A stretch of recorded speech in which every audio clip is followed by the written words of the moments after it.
Okay, நம்ம இன்றைய class வந்து 100 நாள் ப்ரொஜெக்டுக்குரிய முதலாவது கிளாஸு. ஸோ இங்கே நம்ம ஆரம்பத்திலிருந்து எல்லா விதமான கேள்வியும் செய்வோம். எல்லா பாடத்துலேயும் எல்லா விதமான கேள்வியும் செய்வோம். ஒவ்வொரு பாடத்தில் வரப்போகிற சிறிய சிறிய சாப்டர் இருக்குதானே, அந்த சாப்டரில் வந்து ஆரம்பத்தில் கூற்று வினாக்கள் தான் பார்க்குற மாதிரி இருக்கும். காரணம் என்னென்னா, அந்த சாப்டரோட சம்மந்தப்பட்ட தியரியை வந்து எளிமையாக விளங்கி கொள்றதுக்காக அந்த விடயத்தை பார்க்குற மாதிரி இருக்கும். இங்கே நம்ம முதலாவது பார்க்க போகிறது மெக்கானிக்ஸ்லேருந்து ஆரம்பிப்போம். அதில் முதலாவது சாப்டர்லேருந்து ஆரம்பிக்கிற மாதிரி இருக்கும். ஸோ நம்பிக்கையாக தொடர்ச்சியாக 100 நாள் வாங்க ஒரு மாற்றம் ஒன்று கட்டாயம் நடந்தே ஆகும். அதில் எந்த விதமான மாற்றமும் கிடையாது. ஆக இங்கே நம்மளோட விடயத்துக்குள்ளே போவோம். ஆரம்பத்தில் மெக்கானிக்கோட சம்மந்தப்பட்ட இயக்கத்தியல் தொடர்பான வினாக்கள், அதோட தொடர்பான கூற்று வினாக்கள் தான் ஆரம்பத்தில் இருக்குது. ஸோ இங்கே கவனிங்க, இதில் எல்லாருக்கிட்டையும் பேப்பர் இருக்கும். நேரிய பாதையொன்றின் வழியே இயங்கும் வாகனம் ஒன்றின் இயக்கம் தொடர்பான பின்வரும் கூற்றுகளை கருதுக. ஸோ கூற்றுகளில் வந்து கீழே விடையை பார்த்தீங்கன்னா உண்மையானது, உண்மையான வேண்டுமா இருக்கு. எந்தெந்த கூற்று சரியான கூற்று, எந்தெந்த கூற்று சரி இல்லாத பிழையான கூற்று என்ற விடயத்தை பார்க்க போகிறோம். ஆக இதில் பார்த்தீங்கன்னா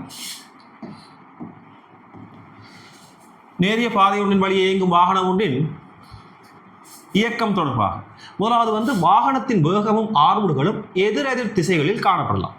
வேகம் ஆர்முடுகள், சரியா, வேகம் ஆர்முடுகள். அந்த விடயத்துக்கு வந்தீங்கன்னா ஆர்முடுகளானது வேகமாற்ற வீதத்துக்கு சமம். வேகமாற்ற வீதம்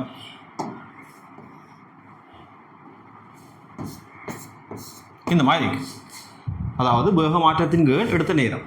ஸோ நான் இங்கே சொல்லலாம், ஆர்முடுகள் வேகமாற்ற வீதத்துக்கு நேர் வீத சமம். அதோட இந்த ஆர்முடுகள் வந்து நேர்ப்புறமான மாறிக்கணும்டா வேகமாற்றமும் நேர்ப்புறமான மாறிக்கணும். ஆர்முடுகள் வந்து மறைப்புறமான மாறிக்கணும்டா வேகமாற்றமும் மறைப்புறமான மாறிக்கணும். அதாவது வேகமாற்றத்தின் திசையும் ஆர்முடுகளின் திசையும் வந்து ஒரே மாதிரியான திசையாக இருக்கு.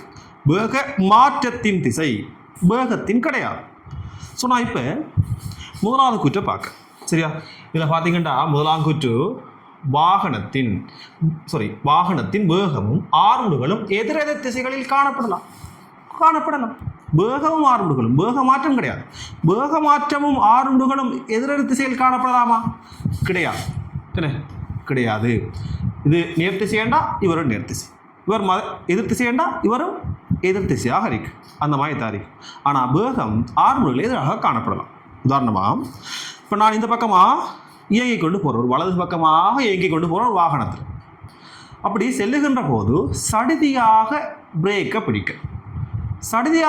பிடிச்சா என்னோட வேகம் அதே பக்கமாகத்தான் இருக்கும். ஆனால் அமர்முடுகுவன் என்றா அதோட அர்த்தம் வந்து என்ன செய்யுது, வேகம் குறைஞ்சிக்கிட்டே போகுது. ஸோ அந்த தருணத்தில் வலப்பக்கமாக வேகம் இருந்தால் அமர்முடுகள் இடத்தால் இடப்பக்கமாக ஆர்முடுகள் காணப்படும். ஸோ எதிரான திசையில் காணப்படலாம். ஓகே, சரியா, அது சரி. அல்லது இன்னொரு உதாரணம் சொல்ல போனால், புவியீர்ப்பின் கீழ் நிலைக்குத்தாக மேல் நோக்கி எறிகிறது. புவியீர்ப்பின் கீழ் ஒரு துணிக்கையை நிலைக்குத்தாக மேல் நோக்கி எறிகிற சந்தர்ப்பத்தை எடுத்துக்கொள்ளுங்க. அப்படி மேல் நோக்கி எறியப்படுகின்ற ஒரு சந்தர்ப்பத்தில் வந்து வேகம் நிலைக்குத்தாக மேல் நோக்கியதாக காணப்படும். ஆனால் ஆர்முடுகள், புவியீர்ப்பு ஆர்முடுகள் எப்பொழுது நிலைக்குத்தாக கீழ் நோக்கியதாக காணப்படும், கொண்டு எதிர்த்து சில காணப்படும். ஸோ ஓகே, சரியா, முதலாம் கூற்று சரியான கூற்று. அடுத்தது இரண்டாவது கூற்றை பாருங்க. வாகனத்தின் வேகம் மாறும்போது கதி மாறுபடாமல் இருக்கலாம். சரியா, முதலாவது கூற்று காணப்படலாம், அது சரியான கூற்றா? அது சரியான கூற்று.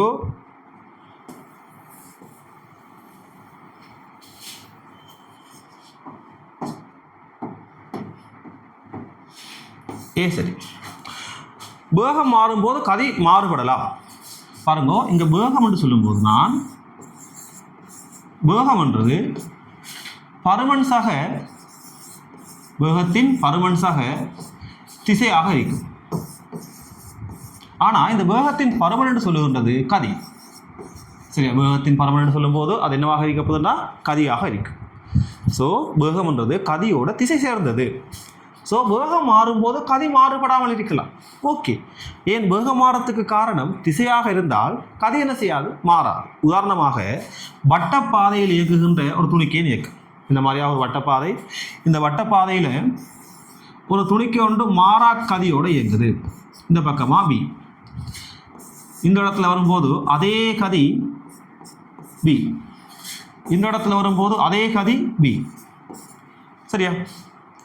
ஸோ இதில் ஒவ்வொரு சந்தர்ப்பத்தையும் பார்த்தா கதி என்ன செய்ய போகிறது கிடையாது, மாற போகிறது கிடையாது.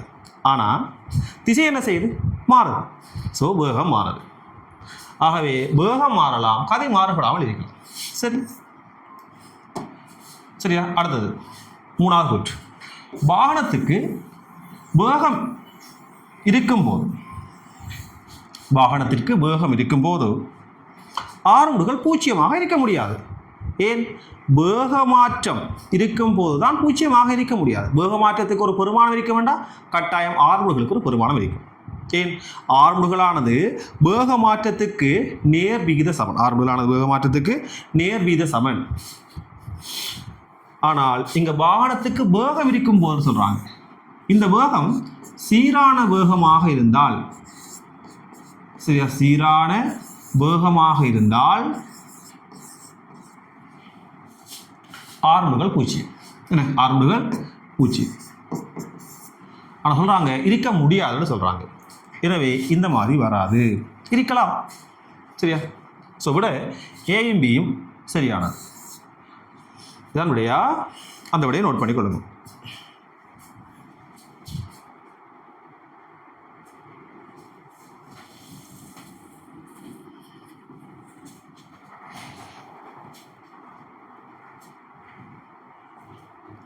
அடுத்தது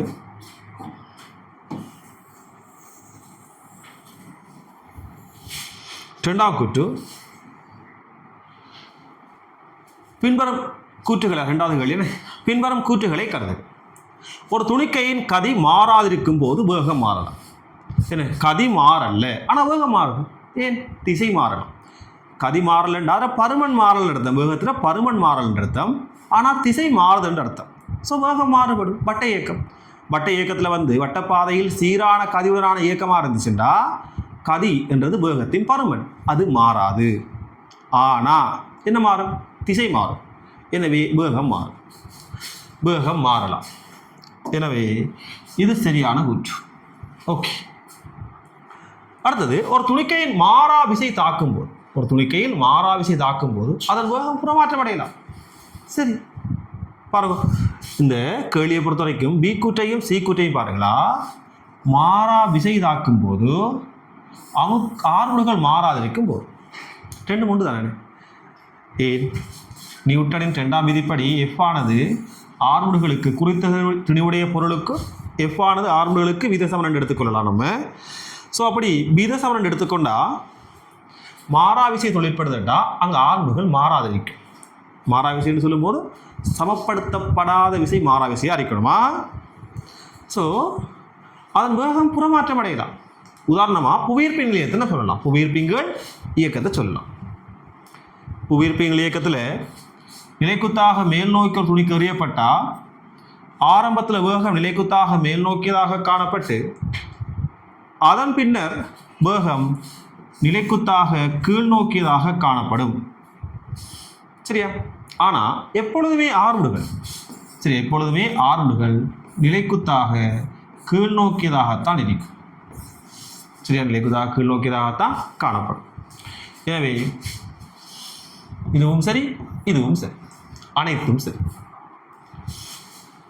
எல்லாம் சரியானவை. சரி, எல்லாம் சரியானவை. பாருங்க, எது பிரச்சனையாக இருந்தால் சொல்லுங்க.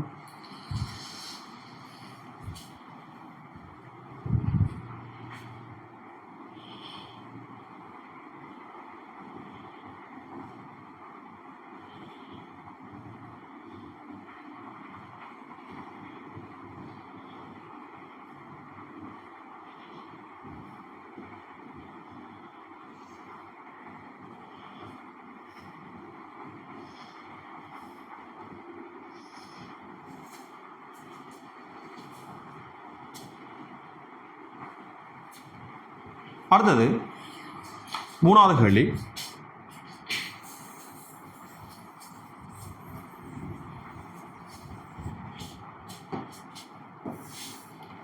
பாருங்க.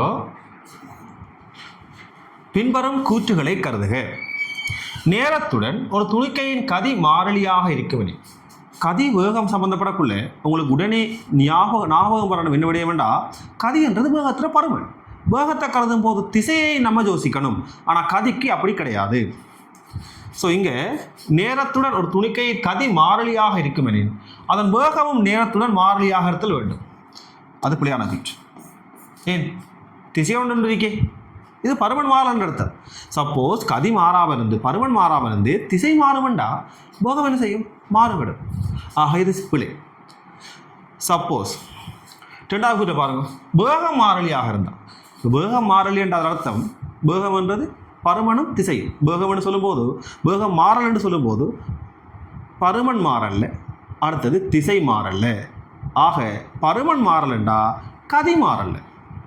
ஸோ நேரத்துடன் துணிக்கையின் வேகம் மாறலியாக இருக்குமெனின் கதியும் நேரத்துடன் மாறலியாக இருத்தல் வேண்டும். சரி, அடுத்தது மூன்றாம் கூற்று. ஒரு துணிக்கையின் வேகத்தின் பருமன் நேரத்துடன் ஏகபரிமாணமாக மாறுமெனின், வேகத்தின் பருமன் என்றது கதி, அது ஏகபரிமாணமாக மாறுமாக இருந்தால் அதன் கதி ஏகபரிமாணமாக மாறுதல் வேண்டும். ஸோ முதலாவது சந்தர்ப்பத்தில் வேகத்தின் பருமன் என்று மறைமுகமாக கதியை சொல்கிறாங்க, அதுக்கு பிறகு நேரடியாக கதியை சொல்கிறாங்க.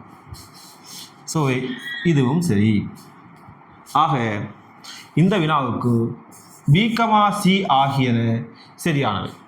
B, C ஆகியன சரியானவை.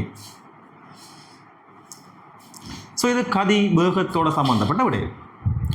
அடுத்தது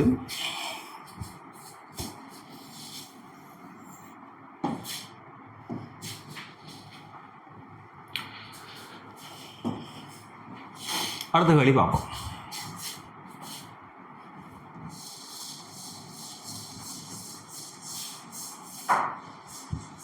பாருங்க, இது சீரான கதியோட சம்பந்தப்பட்டது. சீரான கதி சீரான வேகத்தோட சம்பந்தப்பட்டது.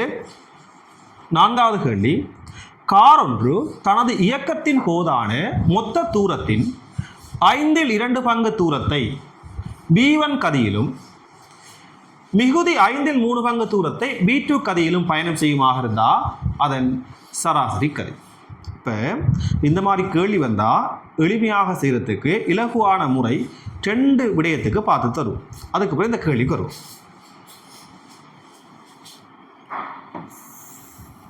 இங்கே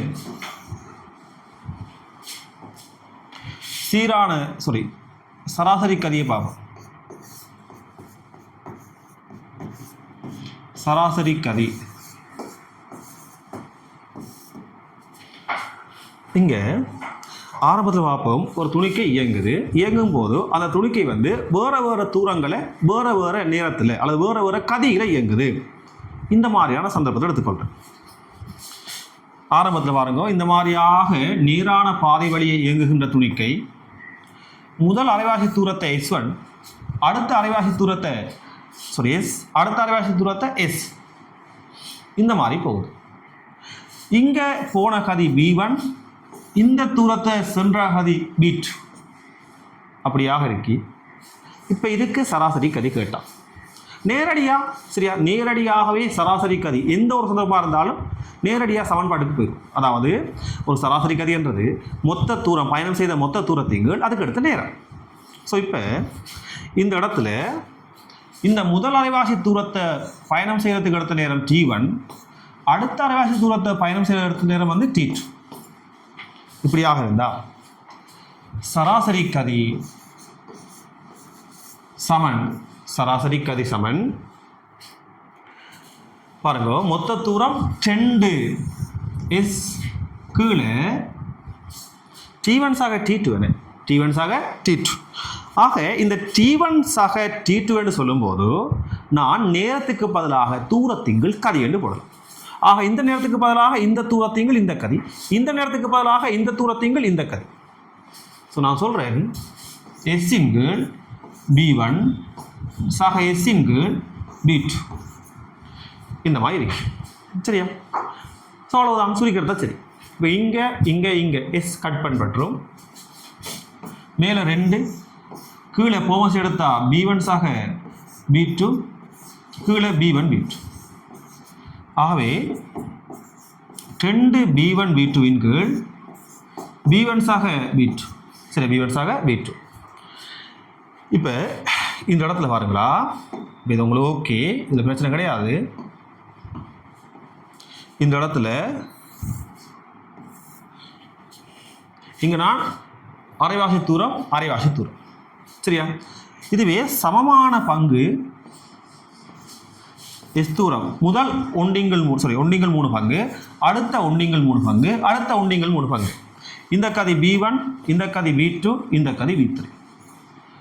ஆக இங்கே சராசரி கதி B average சமன் மொத்த தூரம் 3s. அதுக்கு கீழே நேரம் இவர் T1, இதுக்கு அடுத்த நேரம் T2, இதுக்கு அடுத்த நேரம் T3 என்றா T1க்கு பதிலாக S1 S single V1 சக இது S single V2 சக இது S single V3. இந்த மாதிரியாக சரி, இந்த மாதிரியாக 3 தூரம். ஸோ அவ்வளவுதான். இதே போல தான் எல்லாத்துக்கும் செய்யும் சரியா. இப்போ நீங்கள் இது நான் இந்த எஸ் போடாமல் செய்யும் பாருங்களா. இந்த இடத்துல எல்லா எக்ஸும் சுருக்கப்பட்டா கீழே 3 இன் கீழ் ஒண்டிங்கள் B1, ஒண்டிங்கள் V2, ஒண்டிங்கள் V3 வரும். இப்போ இதை சப்போஸ் இதில் தேவையை நான் நோட் பண்ணிக்கொள்ளுங்க.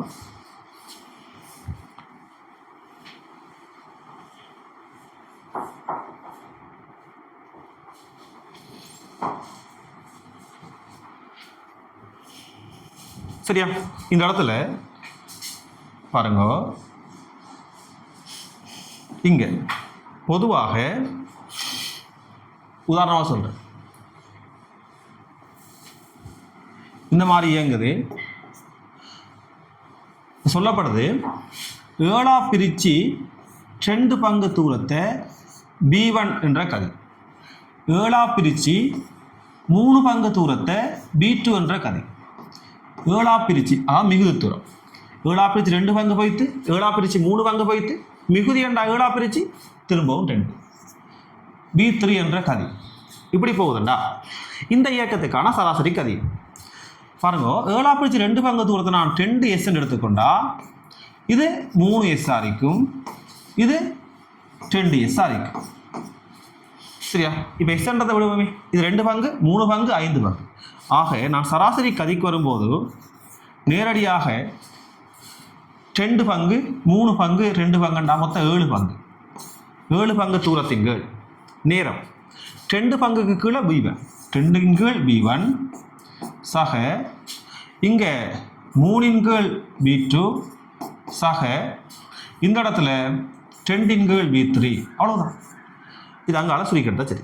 சரி, இவருக்கு போமசி கண்டு இதை சுருக்கிறத விட சரி. உதாரணத்துக்கு பாருங்க, இப்போ இன்னொரு உதாரணம் சொல்கிறேன்.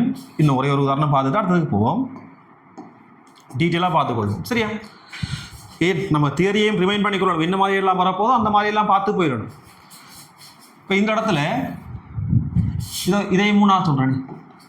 3 விடயங்கள் 2 விடயம் வந்தாலே ஓகே, 3 பார்ப்போம். ஸோ இந்த இடத்துல 9 பிரித்து 1 பங்கு தூரம், இது 9 பிரித்து 2 பங்கு தூரம், இது 9 பிரித்து மிச்சம் 6 பங்கு தூரம். இப்போ இந்த மாதிரி இருக்கு. ஆக இந்த மாதிரி இருக்கண்டா இங்கே கதி B1, இங்கே கதி B2, இங்கே கதி B3. ஆக சராசரி கதி பாருங்க, மொத்தம் 9 பங்கு தூரம். கீழே ஒவ்வொரு நேரமும் பார்க்க போகிறோம். 1 பங்கு B1, ஸோ 1 இன் கீழ் B1 சக 2 பங்கு B2, ஸோ 2 இன் கீழ் B2 சக இது 6 பங்கு B3, 6 இன் கீழ் B3. இதுதான் சராசரி கதி. ஸோ அவ்வளோதான். பாருங்க எவ்வளோ எளிமையாக இருக்கு. ஒரு விடயம் தரப்பட்டால் நேரடியாக போட்டுக்கொள்வோம். இங்கால என்ன இருக்குது, இவ்வளோதான் விட. அங்கால நம்ம தேவை என்ன, சுருக்கெடுக்க தான் தேவை நம்மளுக்கு. இதை போமஸ் எடுத்து இது மேலே பெருக்கப்படும் 9 V1 V2 V3 அந்த மாதிரி பெருக்கப்பட்டு வரும் சரியா. ஸோ இதில் தேவையானதை நோட் பண்ணிக்கொள்ளுங்க.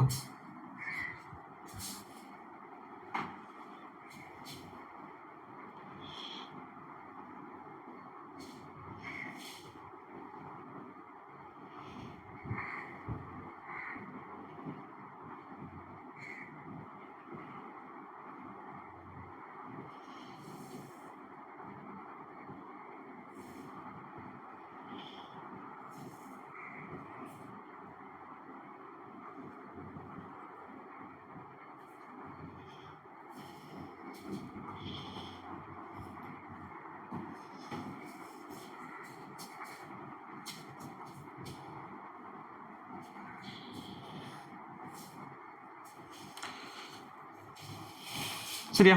இப்போ நம்மளோட வினாவுக்கு வருவோம். இது இப்போ நான் சொன்னது வந்து தூரத்தோட சம்மந்தப்பட்டதா, இங்கே நம்ம நேரத்தோட சம்மந்தப்பட்டதும் பார்ப்போம். இப்போ செய்வோம். இங்கே நம்ம வினாக்கு வந்தீங்கன்னா பாருங்க,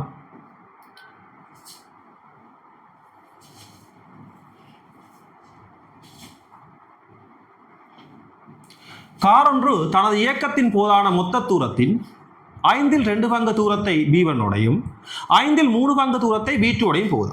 ஆக சராசரி கதி B average சமன் 5/2 பங்கு 5/3 பங்கு மொத்தம் 5 பங்கு 5 கீழ் 2 பங்கு தூரத்தை போற கதி தூரத்தின் கீழ் B1 சக 3 பங்கு தூரத்தை போற கதி B2.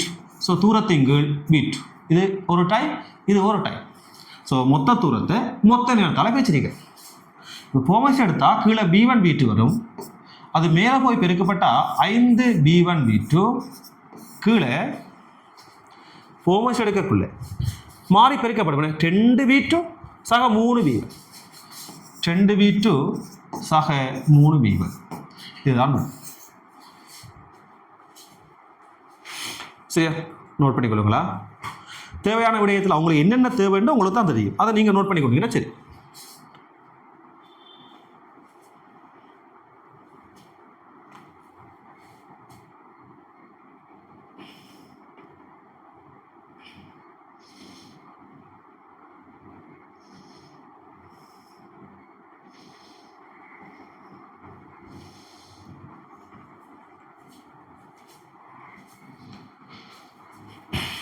அடுத்து 5ஆம் கேள்வி.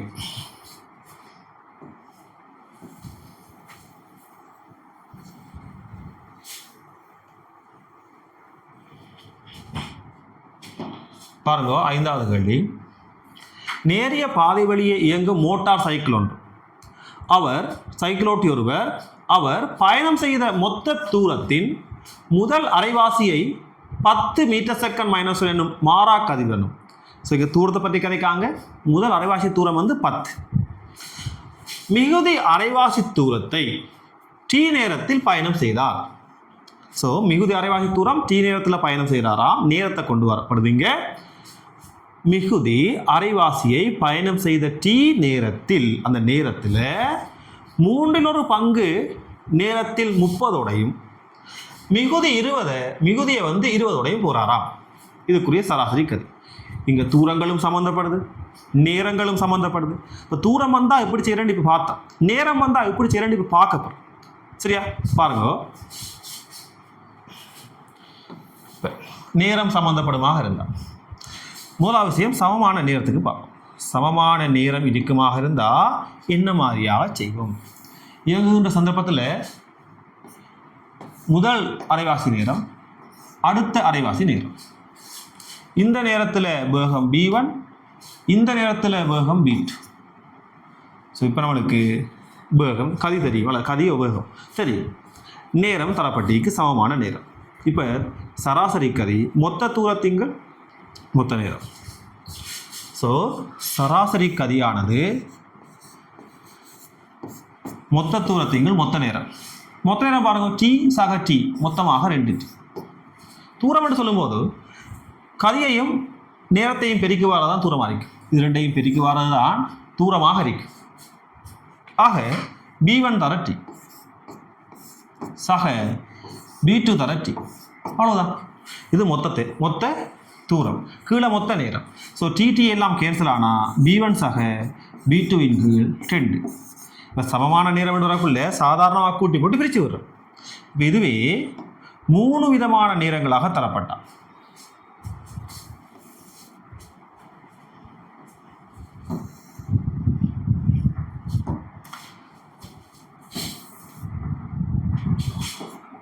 முதல் 1 பங்கு நேரம், மொத்த நேரத்தில் 3/1 பங்கு நேரம், அடுத்த 3/1 பங்கு நேரம், அடுத்த 3/1 பங்கு நேரம்.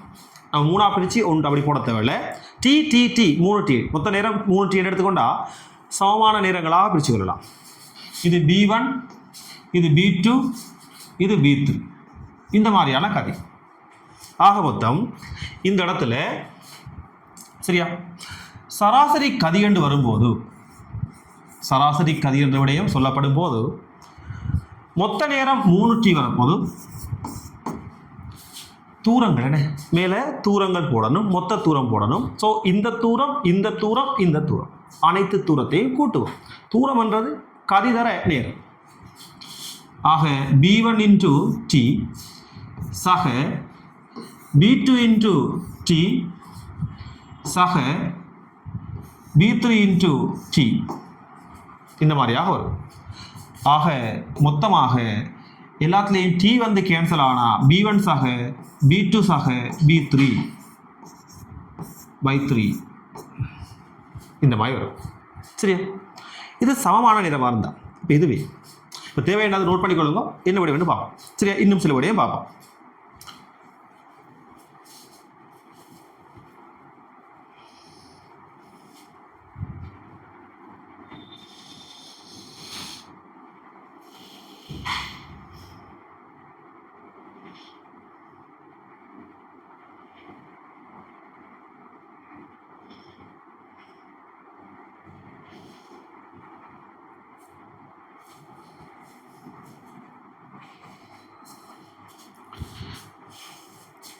இப்போ பாருங்க, உதாரணமாக இந்த இடத்துல சொல்லப்படுது இந்த மொத்த நேரம்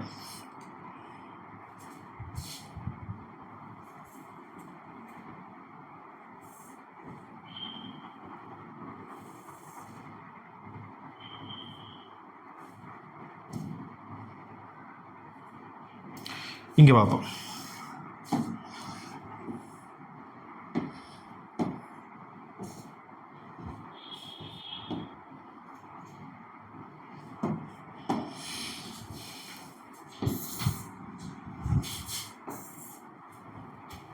சரி, அதில் தேவையானதை நோட் பண்ணிக்கொள்ளுங்க. மற்ற விடத்தை பார்ப்போம். இப்போ இங்கே நேரம் சமமான நேரம் சொல்லிக்க தானே, சமமான நேரம் சொல்லலாம். இப்போ நேரங்கள் பங்குல சொல்லப்படும். சரியா? 1/3 பங்கு நேரம் b1 கதியோட, மிகுதி நேரம் வேண்டாம், 3/2 பங்கு நேரம் b2 கதியோட. பாருங்க, 1/3 பங்கு நேரம் t என்று எடுத்துக்கொண்டா 3/2 பங்கு நேரம் வந்து 2t இருக்கு. சரியா? இங்கே கதி b1, இங்கே கதி b2. இந்த இடத்துல சராசரி கதி மொத்த தூரத்திங்கள் மொத்த நேரம் இது t, இது 2t. ஸோ 3 பங்கு 3t. தூரம் வந்து வரக்குள்ள இவருக்குரிய தூரம் சக இவருக்குரிய தூரம் b தர t ஒரு பங்கு b1 தர 1 சக b2 தர 2t. ஆக வரப்போகிறது பாருங்க, b1 சக 2 b2 கீழ் என்ன வரும் 3 இந்த மாதிரி வரும். ஸோ இதுக்கேற்ற மாதிரி எத்தனை வந்தாலும் என்ன செய்யலாம், சாதாரணமாக செய்து கொள்ளலாம். ஆகவே இப்போ நம்மளோட விடயத்துக்கு நம்மளோட கேள்விக்கு போவோம். சரி, 5ஆம் கேள்விக்கு பாருங்க. தேவையான நோட் பண்ணிக்கொள்ளுங்க.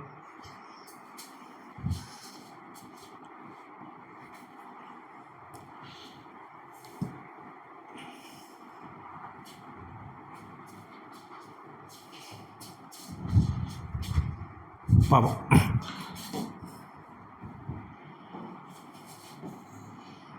ஆக இந்த இடத்துல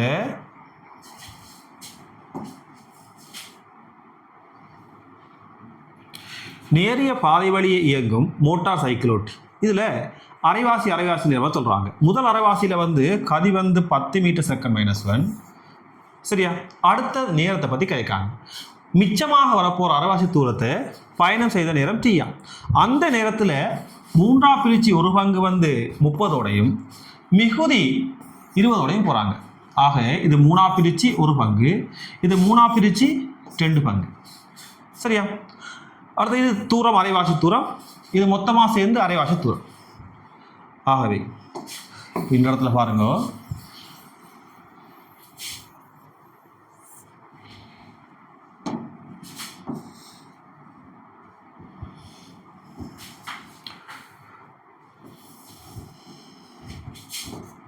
இது எஸ் தூரம், இது எஸ் தூரம். இங்கே போகிற கதி 10 மீட்டர் செகண்ட் -1. இங்கே இதை வேறொரு வினாவாக கருதும். சரியா? இங்கே இயங்குகிற நேரத்தில் 3 பிரித்து 1 பங்கு நேரம் இது டின்னு எடுத்துக்கொண்டா மிகுதி நேரம் 3 பிரித்து 2 பங்கு நேரம். ஸோ 3 பிரித்து 2 பங்கு நேரம் வந்து 2 டியாக இருக்கும். இங்கே இதுக்கு பயணம் செய்கின்ற வேகம் வந்து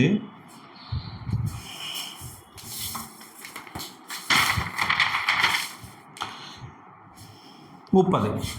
இது வந்து பயணம் செய்கின்ற கதி வந்து 30. இங்கே பயணம் செய்கின்ற கதி வந்து 20. ஆக இவருக்குரிய சராசரியை காண்க. சரியா? இதுக்குரிய சராசரியை கண்டா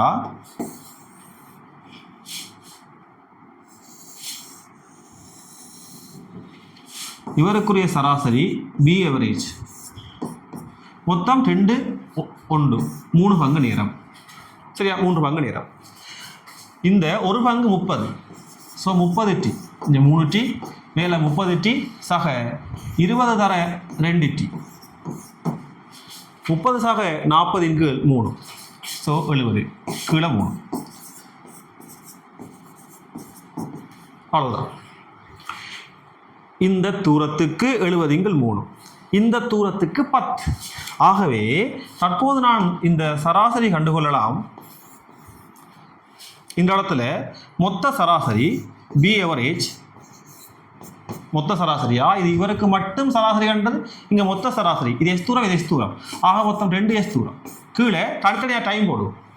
இந்த எஸ்ஸின்கள் 10 சக அடுத்த எஸ்ஸின்கள் 70 இன்கள் 3.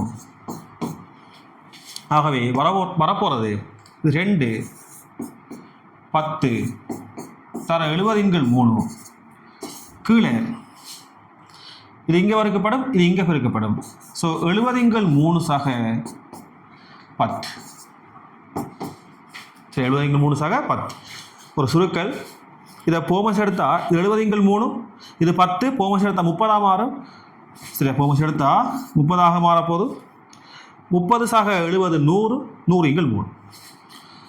இங்கே ஒரு சைவர், இங்கே ஒரு சைவர், 3 வெட்டுப்பட்டா 14 மீட்டர் செகண்ட் -1. ஒரு எளிமையான சுருக்கம்.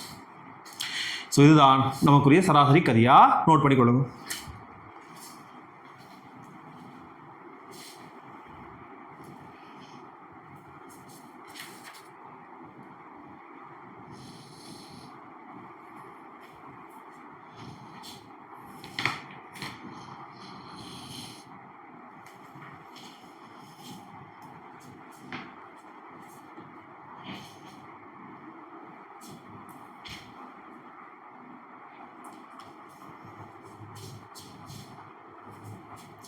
அடுத்த வினா,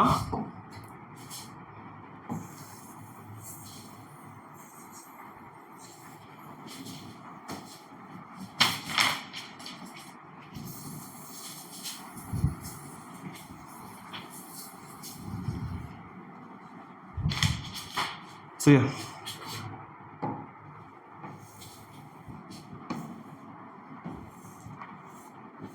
அடுத்த வினா, 6வது கேள்வி. ஓவிலிருந்து புறப்படும் கார் ஒன்று அல்பா மாறா ஆர்முடுகளுடன் T1 நேரத்துக்கு சென்று வேகத்தை B வேகத்தை அடைகிறது. பின்னர் மாறா ஆர்முடுகள் பீட்டாவுடன் T2 நேரத்துக்கு சென்று ஓவிற்கு வருகின்றது. அதன் பிரயாணத்தின் சராசரி கதி. ஸோ இங்கே வேகம் மாறுகின்ற வேகம் இந்த சந்தர்ப்பத்தில் வரக்கூடிய சராசரி பெருமானம் காணப்படும்.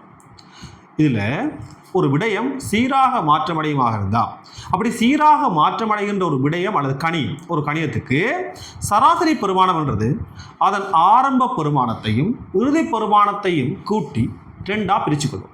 ஆரம்ப இறுதிக்குரிய ஒரு சாதாரணமான சராசரி என்றால் 2 பேருக்கு சராசரி 2ஐயும் கூட்டி 2ஆக பிரிப்போம். 3 பேருக்கு சராசரி 3ஐயும் கூட்டி 3ஆக பிரிப்போம். இந்த மாதிரியா. ஸோ ஆரம்ப இறுதி பெருமானத்தின் சாதாரணமான ஒரு சராசரி தான் அந்த மொத்தத்துக்கு உரிய சராசரியாக அளிக்கும்.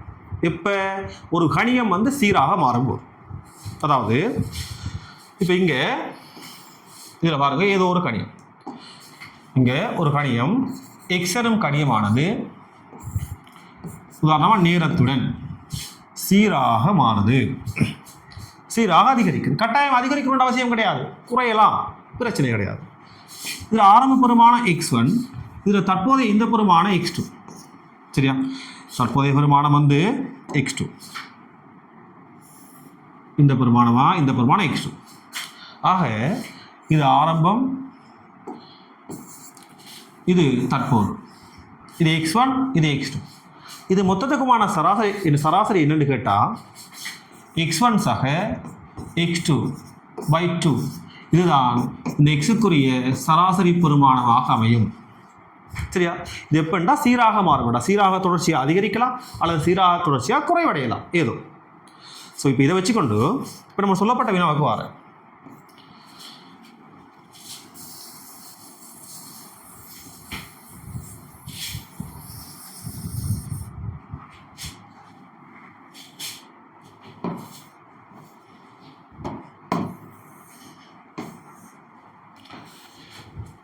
ஓய்விலிருந்து புறப்பட்டு காரொன்று அல்பா ஆர்முகளுடன் T1 நேரத்துக்கு சென்று. ஸோ ஆரம்பத்தில் ஆர் முடுகி அதுக்கப்புறம் அமர் முடுகி அல்பா ஆர்முடுகள். அப்போ ஆர்முடுகள் பெருமானம் மாறலை. அதுக்கப்புறம் பீட்டா அமர்முடுகள் பெருமானம் மாறலை. ஸோ ஆர் முடுகி அமர் முடுகு தான்.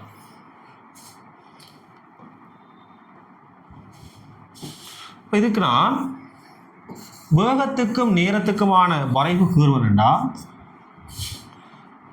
ஓய்விலிருந்து சீராக கூடி சீராக குறையுது. அதே நேரம் இவருக்குரிய இந்த மேக்சிமம் பெருமானம் வந்து பி. இந்த பெருமானம் வந்து பி.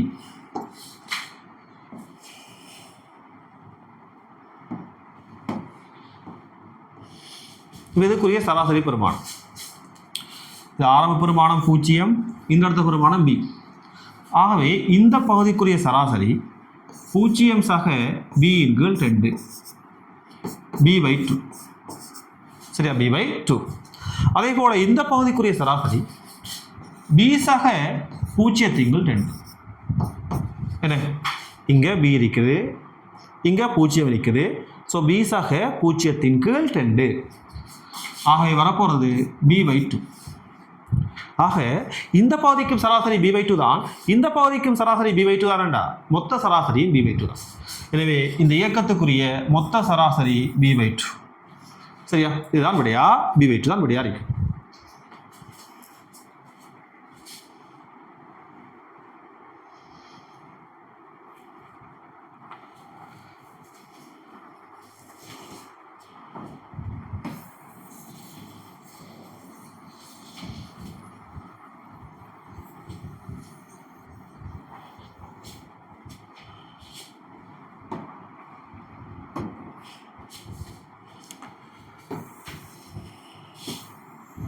ஸோ விட வந்து இரண்டாவது b/2. அடுத்த கேள்வியை பாருங்க.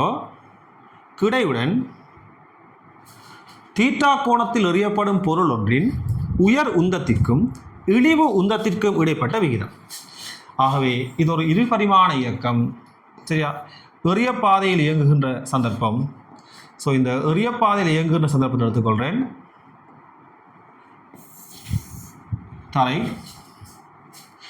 தரையிலிருந்து ஒரு துணிக்கை எறியப்படுது.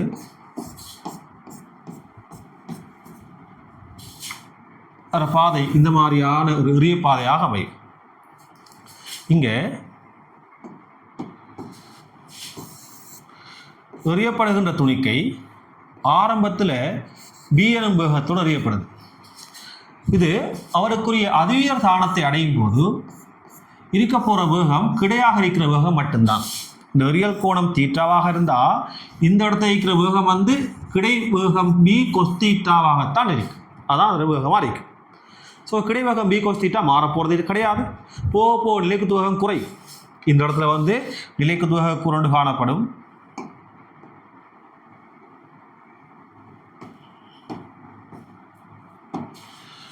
இந்த இடத்துல நிலைக்குத்து வேக கூறு காணப்படும். b sin theta. இங்கே கிடைவேக கூறு b cos தீட்டா. கிடைவேகம் மாறாது, கிடையாக இந்த விதமான ஆர்முடுகளோ இந்த விதமான விசையோ கிடையாது இடத்தால் மாறாது, வழித்தடைய புறக்கணிக்கும். சரியா? ஆனால் b sin தீட்டா மாறிக்கிட்டே வந்து அதிஉயர் தானத்தில் வந்து 0 இருக்கு. அதிஉயர் தானத்தில் 0. ஆக உயர்வான வேகம் விளையல் வேகமா விளையல் வேகம். உயர்வான விளையல் வேகம் எறிய தானத்தில் இருக்கும். இந்த இடத்துல தான் வேகத்தில் பருமன் உயரும். இந்த இடமா இருக்கலாம், அல்லது அதே மட்டத்தில் காணப்படுற தரையை அடிக்கும் புள்ளியாக இருக்கலாம். இழிவு வேகம் வந்து அதிக தானத்தில் இருக்கும். எனவே இங்கே உந்தத்தை பற்றி நம்ம கதைக்கும் போது சரியா, உந்தத்தை பற்றி சொல்லக்குள்ள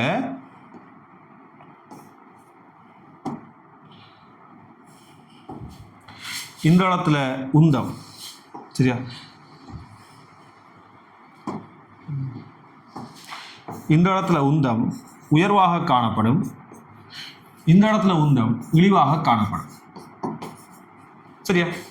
ஆகவே உயர்வான உந்தத்துக்கும் இழிவான உந்தத்துக்கும் இடையான விகிதம் இந்த இடத்துல வேகம் விளையல் வேகம் பி என. எனவே திணிவு எம் தர வேகம் பி உயர் உந்தம்.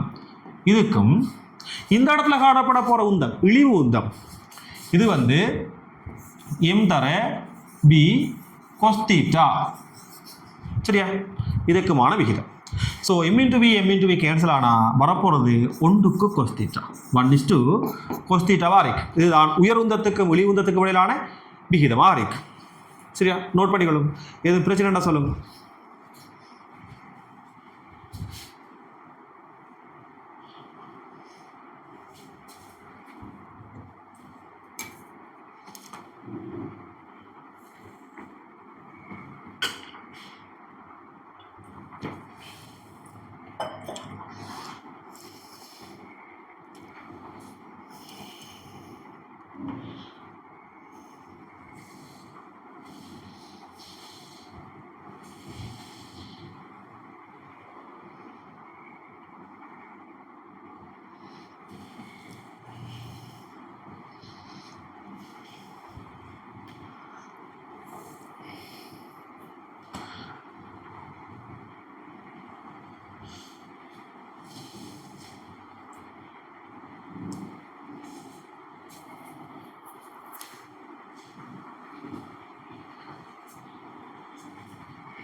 ஓகே, அடுத்த வினா.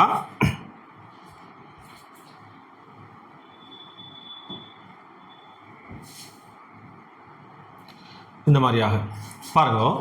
அடுத்த வினா. இப்போ உங்களுக்கு கேள்வி வந்து பழக்கப்படணும் வேண்டாம், நான் செய்து காட்டத்தை விட சரியா அதுக்கு முதல் நீங்கள் செய்து பார்த்து வரணுமா. நீங்கள் ஆரம்பத்திலேயே கிளாஸுக்கு முதல் வாரத்துக்கு முதலே வந்து செய்து பார்த்துட்டு சரியோ பிழையோ ட்ரை பண்ணி பார்த்தாலே போதும் சரியா. சரியா செய்கிறது பிழையா செய்கிறது அடுத்த கட்டம். ட்ரை பண்ணணும், முயற்சி செய்யணும் சரியா. வெற்றியோ தோல்வியோ கட்டாயமாக முயற்சி செய்யணும். ஸோ நம்ம சரியான முறையில் முயற்சி செய்வோமா இருந்தால் சரியான பிரதிபலனை அனுபவிக்கலாம். ஸோ நீங்கள் எப்போவுமே செய்து பார்த்தா வரணுமா. இந்த இடத்துல ஓய்விலிருந்து நேர்கோட்டின் வழியே இயங்கும் துணிக்கை ஒன்றின் ஆர்முடுகள் இடப்பெயர்ச்சியுடன் மாறும் வரைவு தரப்பட்டுள்ளது. ஸோ ஆர்முடுகளுக்கும் இடப்பெயர்ச்சிக்குமான வரைவு தரப்பட்டிருக்கு. கேள்வி ஆரம்பித்து 10 மீட்டர் தூரம் சரியா, 10 மீட்டர் தூரம் இயங்கிய பின்னர் இதன் வேகம். இப்போ ஆர்முடுகள் இடப்பெயர்ச்சி நேரம் வரை வேண்டாம். இந்த ஆர்முடுகளுக்கும் இடப்பெயர்ச்சிக்கும் சரி, ஆர்முடுகளுக்கும் இடப்பெயர்ச்சிக்கும் வார வரைவினது பரப்பளவு ஏதரை எஸ். இந்த ஏதரை எஸ் எதுக்கு சமம்னா டெல்டா பி வர்க்கத்தின் கீழ் 2 இதுக்கு சமனாக காணப்படும். இப்போ நான் சொல்ல போனால் இது என்ன மாதிரி வந்ததுண்டா, நமக்கு இயக்க சமன்பாடு ஒன்று தெரியும் சரி. இயக்க சமன்பாடு உண்டு பாருங்க. இந்த மாதிரியாக ஒரு இயக்க சமன்பாடு தெரியும் நம்மளுக்கு. பி வர்க்கம் சமன் ஜூ வர்க்கம் சக 2 ஏஎஸ் சரி, 2 ஏஎஸ். இப்போ இந்த சமன்பாடு எடுத்துக்கொள்ளும். இதில் ஏஎஸ் என்ற விடயத்தை நம்ம எழுவாய் மாற்றம் செய்யும். பி வர்க்கம் சய ஜூ வர்க்கம் சமன் 2 ஏஎஸ். ஆக இதில் இருந்து ஏஎஸ் ஆனது சரியா, ஏஎஸ் ஆனது பி வர்க்கம் சய ஜூ வர்க்கம் கீழே 2ஆக இருக்கும் சரியா. பி வர்க்கம் சய ஜூ வர்க்கத்தின் கீழ் 2. அதாவது இந்த வேகங்களின் வர்க்கத்தின் வித்தியாசத்தை 2ஆக பிரித்து வரதான் ஏஎஸ்க்கு சமன். இந்த ஏஎஸ் என்றது ஏக்கும் எஸ்க்குமான வரைவினது பரப்பு சரியா, வரைவினது பரப்பளவு. இப்போ இந்த விடயத்தை இங்கே பாய்ப்போம்.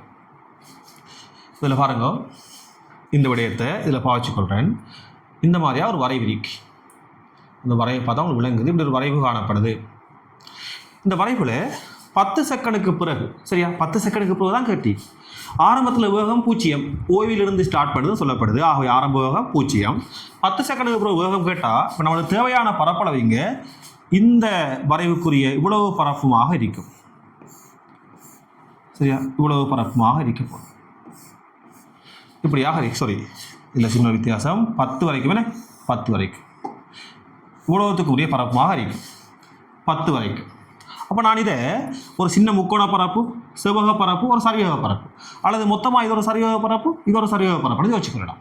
இந்த சரிவக பரப்பு, இந்த பரப்பளவு இவருக்கு சமனாக காணப்படும். எனவே அதில் எழுதிக்கொள்ளனே. சரி, அதில் எழுதிக்கொள்ள. இவன் இந்த இடத்துல பரப்புக்கு போகிறேன்னா பரப்பளவு வந்து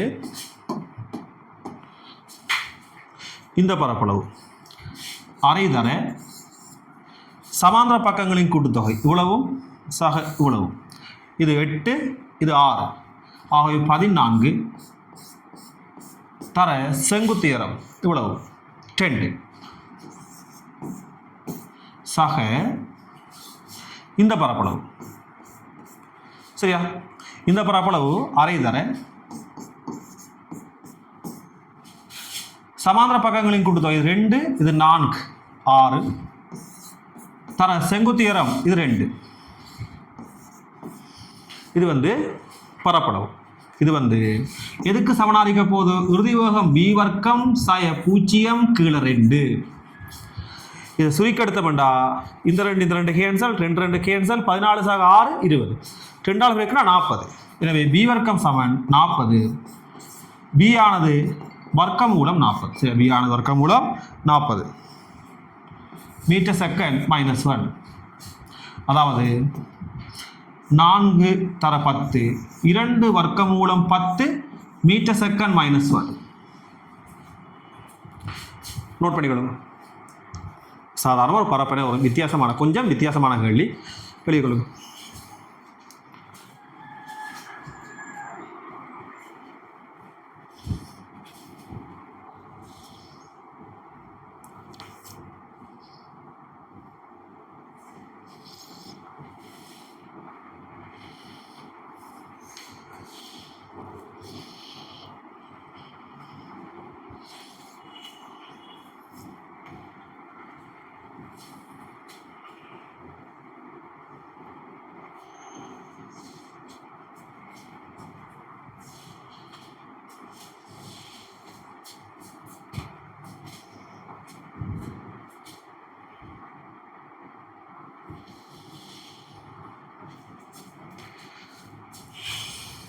ஓகே.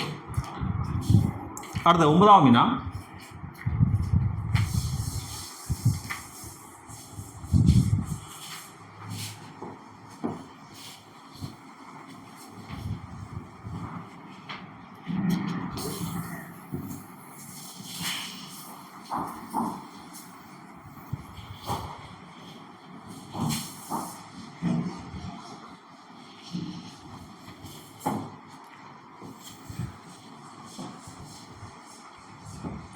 இந்த மாதிரியாக இருக்கி கேள்வி.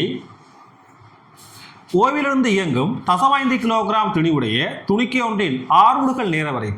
இதுக்கு முதல் பார்த்தா ஆறுமுடுகள் இடப்பெயர்ச்சி வரைவு, இப்போ பார்க்க ஆறுமுடுகள் நேர வரைவு கீழே தரப்பட்டுள்ளது. 4 செகண்டின் பின்னர், சரி, 4 செகண்டின் பின்னர் இத்துணிக்கையின் இடப்பெயர்ச்சி யாது? ஆக இந்த இடத்துல இந்த மாதிரியாக ஒரு ஆறுமுடுகள் நேர வரைவு இருக்கு.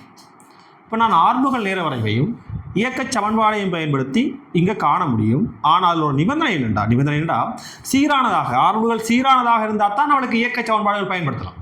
சரி, ஆறுமுகல் சீரானதாக காணப்படும் என்றால் மட்டும்தான் இயக்க சமன்பாடு பாவிச்சு கொள்ள முடியும். வேறு எதுக்கு நம்மளோட சமன்பாடு தெரியாது. நம்மளோட சிலபஸை பொறுத்த வரைக்கும் சமன்பாடுகள் தெரியாது, வேறு முறையும் கிடையாது. ஆக இப்போ நான் இதன் சமன்பாடுகளை பயன்படுத்தாமல் இந்த ஆறுமுகல் நேர வரைவை வேக நேர வரைவாக மாற்றுறேன், வேறொரு வரைவாக மாற்றுறேன். வேக நேர வரைவின் படித்திறன் தான் யாரு? ஆறுமுகல். ஆகவே நான் அவருக்கு ஏற்ற மாதிரி மாற்றிக்கொள்கிறேன். இதை மாற்றினா இங்கே எடுக்க அங்கே எழுதுறேன்.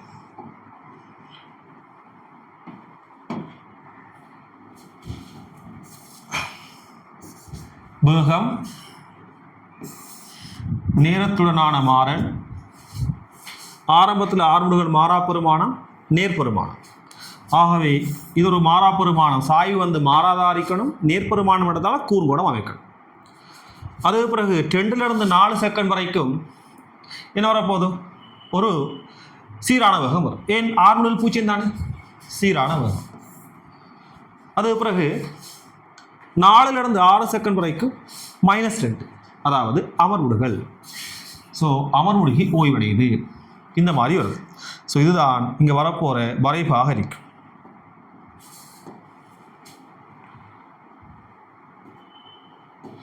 பாருங்க,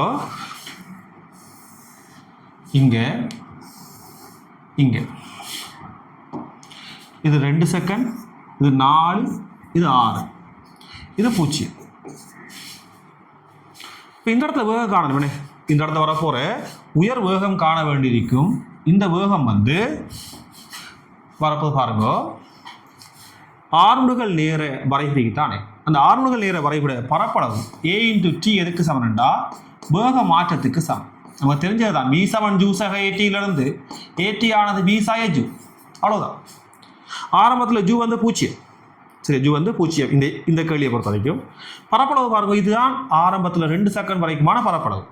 ஸோ இந்த பரப்பளவு வந்து 2×2 4. ஆக தற்போதைய வேகம் 4 மீட்டர்/செகண்ட்-. இதுதான் இவருக்குரிய வேக நேர வரைவு. இப்போ கேள்வி இங்கே 4 செகண்ட் வரைக்குமான டைம் தான், 4 செகண்ட் வரைக்குமான இடப்பெயர்ச்சி தான் கேள்வி. ஆகவே இந்த இடத்துல நம்மளுக்கு தேவையானவர்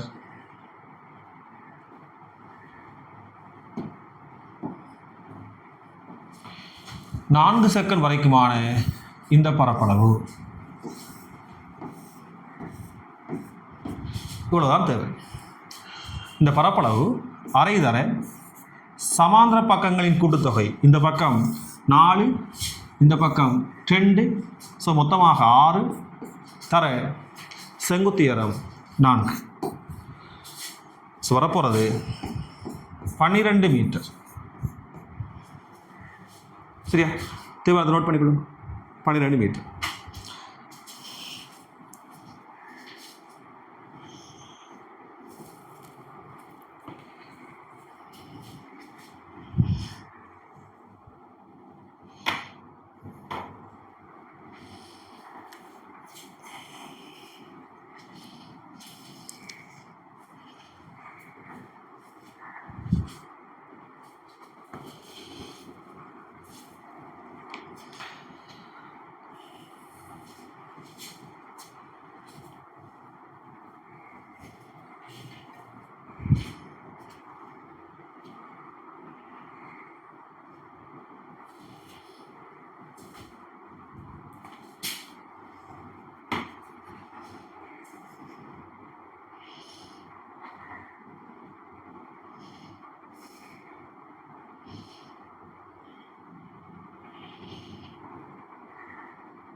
ஓகே.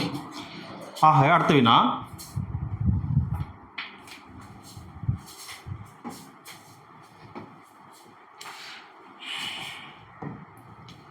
பத்தாங்கள்ளி.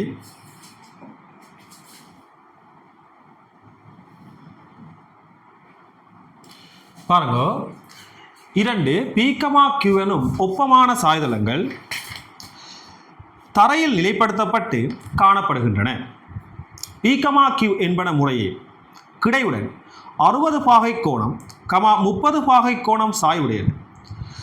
A, B எனும் 2 திணிவுகள் முறையே P, Q ஆகிய சாய்தளங்களில் வைக்கப்பட்டு இயங்க செய்யப்படும் போது B சார்பாக A இன் நிலைக்குத்து ஆர்முடுகள். சரியா? B சார்பாக A-க்குரிய நிலைக்குத்து ஆர்முடுகள்.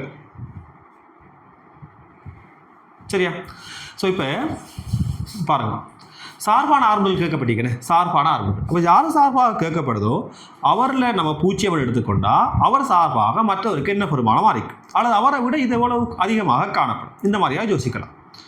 ஸோ இங்கே சார்பான ஆர்முகள்னு சொல்லும்போது இப்போ நான் பி சார்பாக ஏயினது ஆர்முகள், பி சார்பாக ஏயினது ஆர்முகள். இது எதுக்கு சமனண்டா ஏக்குரிய ஆர்முகளிலிருந்து பிக்குரிய ஆர்முகளை கழிப்போம்.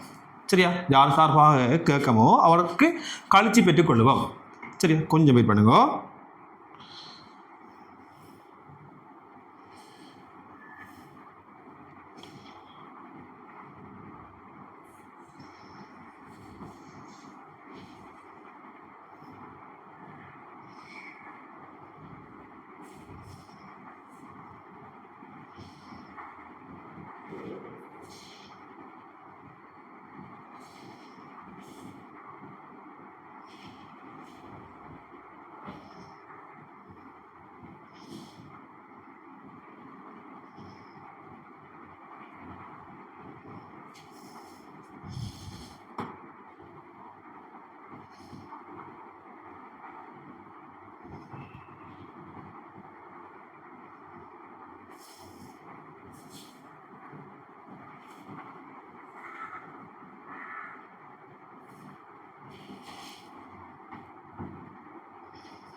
சரியா, சாரி பாருங்க, இந்த மாதிரி வரும்.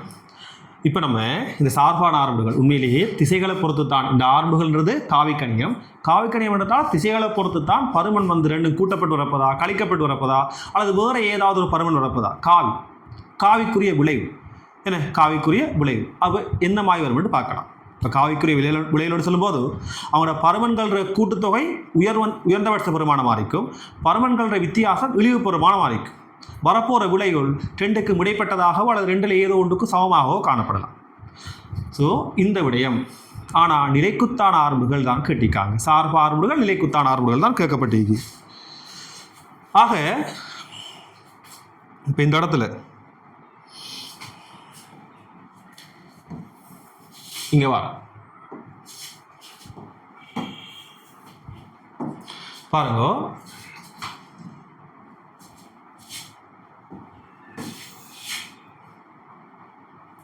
சாயலத்தின் வழியே நமக்கு இருக்க போகிற ஆர்முடுகள் இது ஒப்பமான சாயலம் என்ற காரணத்தால் இது 60 பாகை இந்த பக்கமாக, அதாவது சாயலத்தின் வழியே ஜி சைன் தீட்டான்னு சொல்லுவோம். தீட்டான்றது கிடையுடன் சாய்ந்த கோணம் இங்கே 60 பாகை. அதே போல் இவருக்கு வரப்போகிறது சாயலத்தின் வழியே ஜி சைன் 30 பாகை. சரியா, ஜி சைன் 30 பாகை. இப்போ நம்மளுக்கு தேவை வந்து சாயலத்தின் வழியான ஆர்முகள் கிடையாது, நிலைக்குத்தான ஆர்முகள். இப்போ இந்த குற்றிக்கும் ஒரே நிலைக்குத்தான ஆர்முகள். தவறுதலாக நிலைக்குத்தாக கீழ் நோக்கி ஜி என்று எடுத்துக்கூடாதா, ஜி என்று எடுத்துக்கூடாது. உண்மையாகவே இவர் கிரிக்க போகிற ஆர்முகள் ஜி சைன் தீட்டா சாயலத்தின் வழி. அவர பிரித்த கூறு தான் நிலைக்குத்தாக அமையும். ஆக இந்த இடத்துல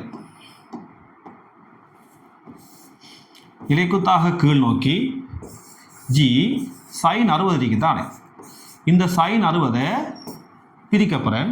இந்த கோணம் 60 பாகைண்டா இங்கே வரப்போகிற இந்த கோணமும் 60 பாகை. ஸோ இதை விட்டு பிரித்தா இன்னும் ஒரு சைன் 60 செஞ்சு சேரும். ஆக மொத்தம் ஜி சைன் வர்க்கம் 60. சரி, சைன் வர்க்கம் 60. அதே போல் இந்த இடத்துல இது 30 பாகை இடத்தால் இந்த கோணம் 30 பாகை.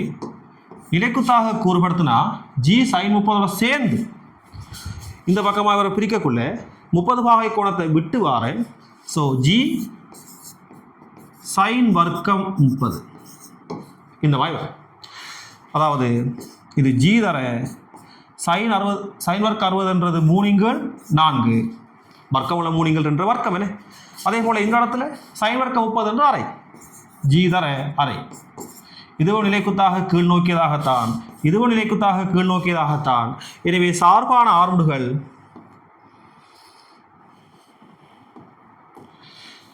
இவரிலிருந்து இவரை கழிப்போம். பி சார்பாக இவருக்குரியது. ஸோ முக்கால்வாசியிலிருந்து கால்வாசை கழிச்சா அரைவாசி. அதாவது சார்பு ஆர்முகள் பி சார்பாக ஏக்கு என்ன வரப்போதண்டா ஜி தர 3/4 ஜி தர ஹாஃபை கழிச்சா g/2 5 மீட்டர் செகண்ட் -2 நிலைக்குத்தாக கீழ் நோக்கி 5 மீட்டர் செகண்ட் -2 நிலைக்குத்தாக கீழ் நோக்கி வெளியே கொள்ளுங்க, நோட் பண்ணிக்கொள்ளுங்க.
அடுத்த வினா,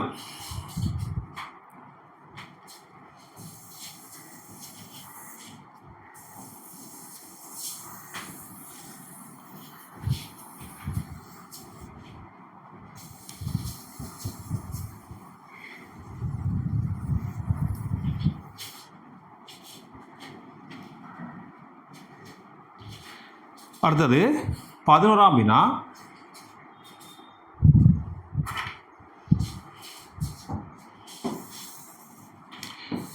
வரைபோட சம்பந்தப்பட்ட வினான்னு, வரைபோட சம்பந்தப்பட்ட வினா.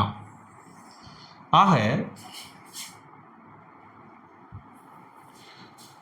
வரைபோட சம்பந்தப்பட்ட வினா வரும்போது மொத்தமாக நம்ம வரைபை மாற்ற வேண்டிய தேவை இல்லை. சரியா? மிக விரைவாக கண்டுபிடிக்கணும்டா அதில் ஒரு குறிப்பிட்ட பகுதியை மாற்றி அந்த பகுதிக்கு சரியான வரைவுகள் எது எது என்று பார்த்தோம்டா அதை வச்சுக்கொண்டு விடைக்கு கிட்ட போயிடலாம் நான். சரியா? எல்லாத்தையும் மாற்றி மொத்தமாக ஒரு வரைவு தரப்படுதுண்டா அந்த வரைவிட மொத்த பகுதியை மாற்றி மற்ற மாதிரியாக எடுத்ததுக்கு பிறகு விடையை கிட்ட போக வேண்டிய தேவை கிடையாதா? செய்தால் டைம் போகும் அப்படி. சரியா? இங்கே நேர்கோட்டு இயக்கத்தில் உள்ள துணிக்கை உள்ளது. இடப்பெயர்ச்சி நேர வரைவை காட்டுகின்றது. இதற்குரிய வேக நேர வரைவை திறம்பட காட்டும் வரைவு. இடப்பெயர்ச்சி நேர வரைவுக்குரிய வேக நேர வரைவை எது சரியாக காட்டுதுன்னு சொல்கிறாங்க. இப்போ இங்கே அந்த இடப்பெயர்ச்சி நேர வரைவை எடுத்துக்கணும். இடப்பெயர்ச்சி நேர வரைவுக்குரிய படித்திறன். சரியா? படித்திறன் வேகத்தை தரும். படித்திறன் ஒரு மாறா பெருமானம் வேண்டா, வேகம் ஒரு மாறா பெருமானம். படித்திறன் நேர்பெருமானம் வேண்டா, வேகம் நேர்பெருமானமாக இருக்கும். படித்திறன் நேர்பெருமானமாக இருக்கணும் வேண்டா அந்த வரைவு சாய்ந்த கோணம் நேர் எக்ஸ் அச்சோட கூர்கோணமாக இருக்கணும். வலப்பக்கமாக போகிற எக்ஸ் அச்சோட கூர்கோணம் வைத்தால் நேர்பெறுவது, விரிகோணம் வைத்தால் மறைப்பெறுவது. பார்ப்போம், படித்திறனை பார்ப்போம். இந்த இடப்பெயர்ச்சி நேர வரைவுக்குரிய படித்திறனை பார்ப்போம்.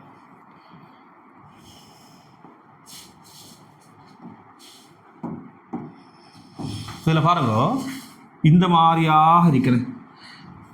இந்த கோடு இப்படியாக இருக்கு. இது நேர் எக்ஸ் திசையோட அமைக்கின்ற இந்த கோணம் விரிகோணம். ஸோ விரிகோணம் என்றதால் 90 பாகை விட அதிகம் விரிகோணம் என்றதால் இவருக்குரிய படித்திறன், சரி, அவருக்குரிய படித்திறன் மறைப்பெருமானமாக இருக்கும். ஸோ நம்மளுக்கு விளங்கணும், ஆரம்பத்தில் வரப்போகிற வேகம் மறைப்பெருமானமாக அமையும். அதே நேரம் இந்த கோடு ஒரு நேர்கோடாக இருக்கு. சாய்ந்த கோணம் மாறல்ல, சாய்வு மாறல்ல. இப்போ நேர்கோடுண்டா படித்திறன் மாறாத பெருமானம். ஸோ மாறாத பெருமானமாக இருக்கணும், மறைப்பெருமானமாக இருக்கணும். அதன் அடிப்படையில் விடையில் எது வரலாம் எது வராது என்று செலக்ட் பண்ணிக்கொள்ள முடியும்.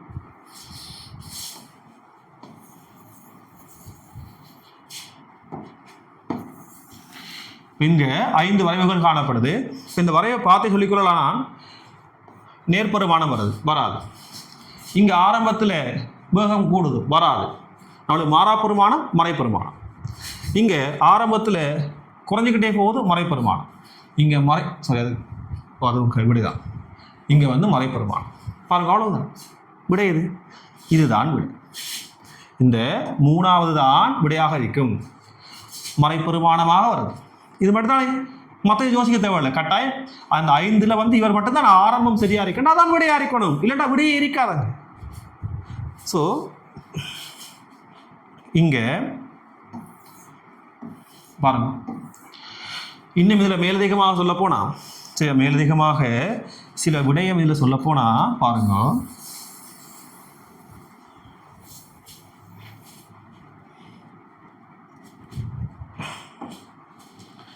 இது சாய்ந்த கோணம், விரிகோணம், படித்திறன் வந்து மறைப்பெருமானம், மாறா பெருமானம். இதில் பாருங்க, இந்த துண்டு இப்படியாக வளைஞ்சு போகுது, இப்படியாக வளைந்து போகுது. ஸோ இங்கேருந்து இங்கே வரைக்கும், அல்லது இந்த புள்ளியை பாருங்க, இந்த புள்ளியில் தொடலி வரைஞ்சால் அந்த தொடலி கிடையாக இருக்கும். கிடையாக இருக்கண்டா இந்த இடத்துல சாய்ந்த கோணம் 0, படித்திறன் 0, ஸோ வேகம் 0. அதாவது வேகம் 0 வர சந்தர்ப்பம். இப்போ இந்த இடத்துல சாய்வு கூறுனா இந்த சாய்ந்த கோணம் விரிகோணம், சரியா? சாய்ந்த கோணம் விரிகோணம். ஆக இங்கே வேகம் மறைப்பெருமானம், இங்கேருந்து இங்கே வர வர வேகம் வந்து சாய்வு என்ன செய்யுது? இந்த சாய்ந்த கோணம்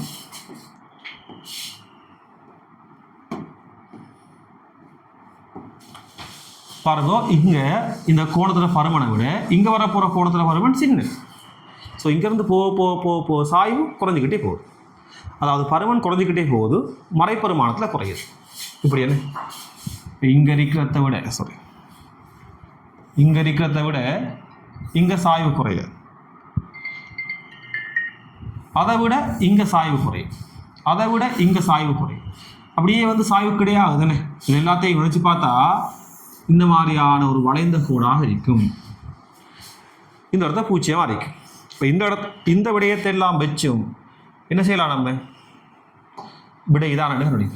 ஆனால் இந்த கேள்வியை பொறுத்த வரைக்கும் அந்த தேவைப்பாடு நமக்கு இருக்காது. பாருங்கள், மாறா பெருமானா வந்து குறைஞ்சி இந்த இடத்த வேகம் 0 ஆகுது. ஸோ இந்த மாதிரியான தேவைப்பாடு இங்கே தேவையில்லை. முதலாவது பகுதியை மட்டும் வச்சு இதை நம்ம கண்டுபிடிச்சு கொள்ளலாம்.